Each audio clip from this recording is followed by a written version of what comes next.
jalan yang jelek dan jarak tempuh kurang lebih 3 jam bukan menjadi hambatan buat kami dalam mensukseskan vaksinasi massal.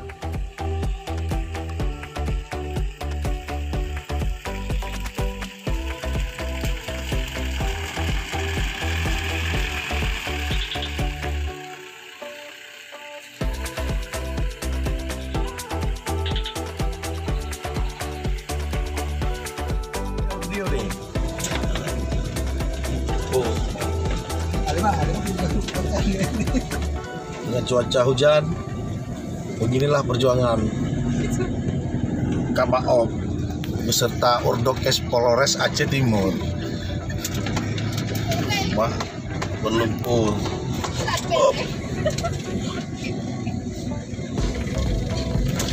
Ayo vaksin. Ayo vaksin. Aman dan halal. Aman dan halal. Jalannya yang kurang halal. Bisa ada perintah. Nggak apa-apa, ibu ini pun melintas dia. Oh. Air baju bakso. Iya, lo. Aduh, gimana? Kobra ilo. Mua tadi di jembatan merah itu baru. Ini parah juga nih jalannya nih. Nah, beginilah dia. Hati-hati Badok, jangan masuk ke sungai.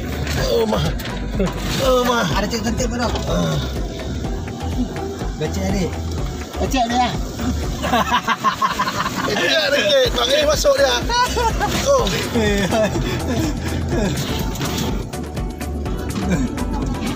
Enggak.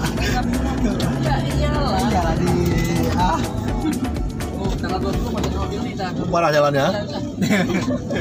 balik Bang. Aduh.